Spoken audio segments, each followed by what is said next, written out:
ನನ್ನ ಶಾಲೆ, ಅಕ್ಷರ ಎದೆಗೆ ಬಿತ್ತಿದ ಶಾಲೆ, ಪ್ರಜ್ಞೆಯ ತಲೆಗೆ ನೂಕಿದ ಶಾಲೆ, ಬದುಕುವ ದಾರಿ ತೋರಿದ ಶಾಲೆ, ಎಲ್ಲರನ್ನು ಪ್ರೀತಿಸು ಎಂದು ಕಲಿಸಿದ ಶಾಲೆ. ಏನೋ ಬೇಗ ಬಂದಿದ್ಯಾ? ನಿಂತ್ಕೊಂಡು ಏನ್ ಮಾಡ್ತಿದ್ಯಾ? ಚಂದ ಅಲ್ವಾ?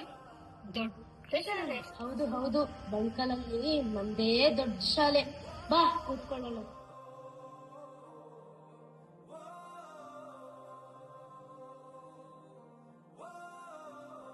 ಯಾಕೋ ಬೇಜಾರಲ್ಲಿದ್ಯಾ? ಏನಿಲ್ಲ ಕಣು, ನಮ್ಮ ಅಪ್ಪ ಹೇಳ್ತಿದ್ರು ಅವ್ರು ಓದುವಾಗ 600 ಜನ ಮಕ್ಕಳಿದ್ರಂತೆ. ಆದ್ರೆ ಈಗ ಅಲ್ಲ, ಸರ್ಕಾರಿ ಶಾಲೆಯಲ್ಲಿ ಏನ್ ಕಮ್ಮಿ ಆಗಿದೆ ಅಂತ? ಆಡೋಕೆ ಗ್ರೌಂಡ್ ಇದೆ, ಬೆಳಿಗ್ಗೆ ಹಾಲು, ಮಧ್ಯಾಹ್ನ ಊಟ, ದಿನಾಲೂ ಮೊಟ್ಟೆ ಕೊಡ್ತಾರೆ. Books, shoe, socks, uniform, smart class, graduation ಆಗಿರೋ ಟೀಚರ್ಸು, ಅದು ಅಲ್ಲದೆ 1ನೇ ಕ್ಲಾಸ್ನಿಂದಲೇ ಇಂಗ್ಲಿಷ್ ಕಲಿಸ್ತಾರೆ. ಇನ್ನೇನ್ ಬೇಕು ಹೇಳು? ಹೌದು, ಜನರಿಗೆ ಇದೆಲ್ಲ ಅರ್ಥ ಆಗ್ಬೇಕಲ್ಲ.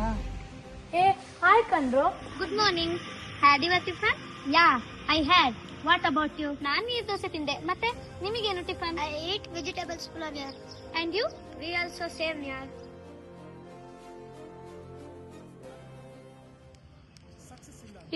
ಏನ್ರು ಏನ್ ಥಿಂಕ್ ಮಾಡ್ತಿದ್ದೀರಾ? ಏನೂ ಇಲ್ಲ, ನಮ್ ಸ್ಕೂಲು ಸ್ಟ್ರೆಂತ್ ಕಮ್ಮಿ ಆಗ್ತಾ ಇದೆ. ಎಲ್ರು ಮಕ್ಕಳನ್ನ ಬೇರೆ ಶಾಲೆಗೆ ಸೇರಿಸಿದ್ದಾರೆ. ಇದೇ ತರ ಆದ್ರೆ ನಮ್ ಸ್ಕೂಲ್ ಮುಚ್ಚೋಗುತ್ತಲ್ವಾ? ಇದೇನಾಗುತ್ತೆ? ಶಾಲೆ ಬಗ್ಗೆ ಯಾರು ತಲೆ ಕೆಡಿಸ್ಕೊಳ್ಳಲ್ಲ. ಇದ ವಿಷಯ. ನಿಮಗ್ ಗೊತ್ತಿಲ್ವಾ? ಓಲ್ಡ್ ಸ್ಟೂಡೆಂಟ್ ಕಮಿಟಿ ಆಗಿದೆ. ಇನ್ 4 ತಿಂಗಳಲ್ಲಿ ನಮ್ ಸ್ಕೂಲು ಹೆಂಗಿರುತ್ತೆ ಗೊತ್ತಾ? ಹೌದಾ? ಹೌದು, ಅಪ್ಪ ಹೇಳ್ತಾ ಇದ್ರು. ಓಲ್ಡ್ ಸ್ಟೂಡೆಂಟ್ ವಾಟ್ಸಪ್ ಗ್ರೂಪ್ ಮಾಡಿ ಎಲ್ಲರನ್ನೂ ಒಟ್ಟಿಗೆ ಸೇರಿಸಿದ್ದಾರೆ. ನೆಕ್ಸ್ಟ್ ಇಯರ್ ಇಂದ ನಮ್ ಶಾಲೆಗೆ ಎಕ್ಸ್ಟ್ರಾ ಟೀಚರ್ಸ್, ಸ್ಪೋಕನ್ ಇಂಗ್ಲಿಷ್ ಮತ್ ನಮ್ ಶಾಲೆಗೆ ಫುಲ್ ಪೈಂಟ್ ಹೊಡಿಸ್ತಾರಂತೆ. I am full happy.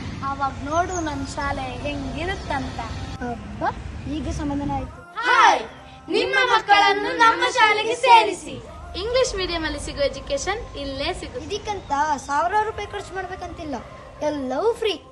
2027ಕ್ಕೆ ನಿಮ್ಮ ಮಕ್ಕಳು ನಮ್ಮ ಶಾಲೆಯಲ್ಲಿರಲಿ. ಪ್ರೈವೇಟೈಸೇಷನ್ ಆಫ್ ಎಜುಕೇಶನ್ ಪ್ರತಿ ಅಕ್ಷರಕ್ಕೂ ಬೆಲೆ ಕಟ್ಟುತ್ತೆ. ಅಕ್ಷರ ಕಲಿತವರಲ್ಲ. ಸಮಾಜದಲ್ಲಿ ಸರ್ಕಾರಿ ಕೆಲಸ ಬೇಕು, ಸರ್ಕಾರಿ ಶಿಕ್ಷಣ ಬೇಡ ಅನ್ನೋ ಮೈಂಡ್ ಸೆಟ್ ಬದಲಾಗಬೇಕು.